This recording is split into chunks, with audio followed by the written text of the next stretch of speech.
Okay, so welcome back to episode 1, Programming in C++. Today we'll be going over programming in general, like what it's used for, and how our coding language, C++, actually works, and how it runs the programs. So, first off, what is programming used for? Well, the biggest reason to get into programming is to solve a problem that you have in the real world. Programming can be the best way to solve a problem, and it can make things a lot simpler. And the best way to think of an idea on what to program is to think about real life. So, for example, most of the beginner projects you'll do will be to like code a game, right? Like tic-tac-toe or blackjack. But like, what is the purpose of these games? The purpose is to solve a problem of being bored. The good thing about programming is that problems can be solved many different ways. There are like many coding languages out there, and even like there's many different ways of coding per language. Like there's different methods. Generally, the best solutions are straightforward, efficient, adaptable, and don't have any bugs or errors. Obviously. Programming takes a lot of patience, as when you first start, there's going to be a lot of errors, but that's where an IDE will help you, an integrated development environment. Visual Studio gives us a lot of error codes, so it'll be really easy. So how does C++ work? Well, C++ is a compiled language, which means it uses a compiler to be able to run your program. The first thing C++ does when you try to run your program is that it runs a preprocessor program. The preprocessor just looks at your source code, which is what you write here, what I have written here, and carries out instructions. We won't go too far in detail about the preprocessor, but the best example is this, the hashtag include. Using hashtag include, it basically copies whatever is in this file that we put here, and it copies it to our source code so we can use it.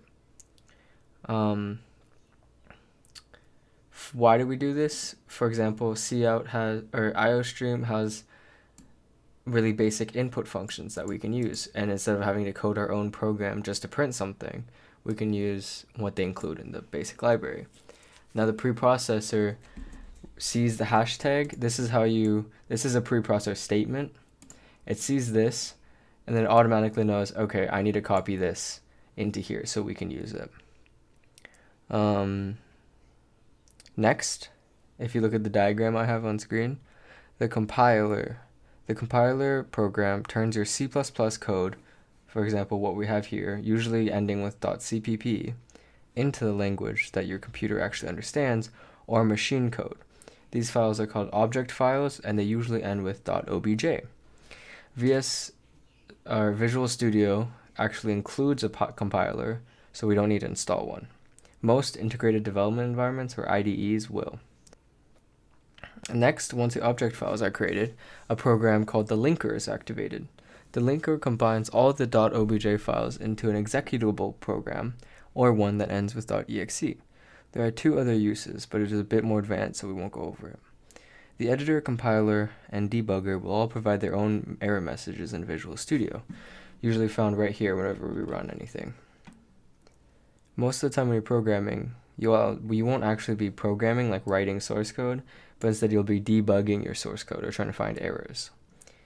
Thankfully, Visual Studio provides us lots of instructions on where the errors will be, and they'll even provide what kind of errors, like is it compiler error or linking.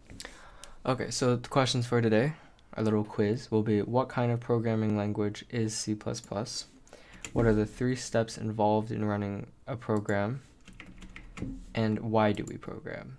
So you can pause and think about these questions. So what kind of programming language is C++? C++ is a compiled language, which means we must use a compiler to turn the source code into machine code. What are the 3 steps involved in running a program? So first we have the preprocessor, then we have the compiler, and then finally the linker. And then why do we program?